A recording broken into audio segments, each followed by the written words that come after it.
A indignación fixo que se creara a plataforma cidadá en defensa do Monte Galego e que tomáramos a decisión de convocarvos en Ourense e manifestarnos contra a desfeita que os incendios forestais están producindo nos nosos montes e nos nosos ecosistemas.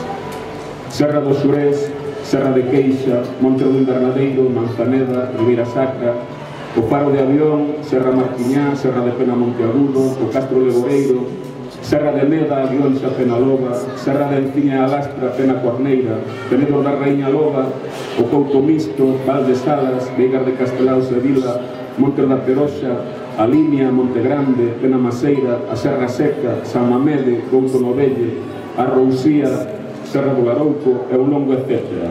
Innumerables os lugares afectados polos incendios, espacios naturais protegidos, parques naturais, lugares de interés comunitario, zonas de especial protección para as aves, zonas agrogandeiras, reservas da biosfera, ecosistemas forestais de gran valor económico e medioambiental. Moitos dos incendios forestais calcinaron estas zonas de forma descontrolada por falla de medios, por falla de reacción ao seu debido tempo. Que el minte engana, que me engana minte. O día da feito a noite, o señor conselleiro de Medio Rural, Samuel Juárez, decía que en Galicia solo quedan 12 fuegos activos e destos 10 en Ourense. Decirle ao señor conselleiro que o día da 8 de outubro, con testemunhas e documentación gráfica, nun radio de 10 km só no Val de Salas, Couto Misto, había 8 incendios activos, todos eles fora de control e con medios de extinción traballando en só 2 dos lumes.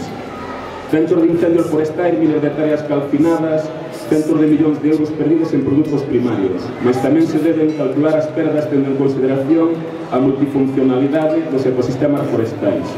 Valoremos a paisaxe, o aire que respiramos, a auga que bebemos, a caza, a pesca, as múltiples e variadas funcións dos montes e bosques, a cultura, a etnografía, o turismo rural. Unha perda económica, ecolóxica e social que o noso país non pode permitir. Perdas que afondan aínda máis na falla de alternativas na provincia de Ourense. Miles de hectáreas calcinadas e por servizos forestais da Xunta de Galicia baixo mínimos, por incompetencia e deixadez dos responsables da Xunta de Galicia. En Galiza é posible outra política forestais. Rematar cos incendios forestais é posible. Conservar, proteger e cuidar o noso patrimonio natural é imprescindible.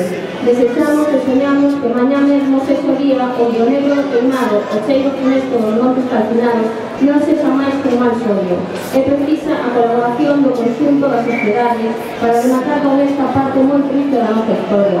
Unha vez máis, pedimos a colaboración de todos e todas. Lumes nunca máis.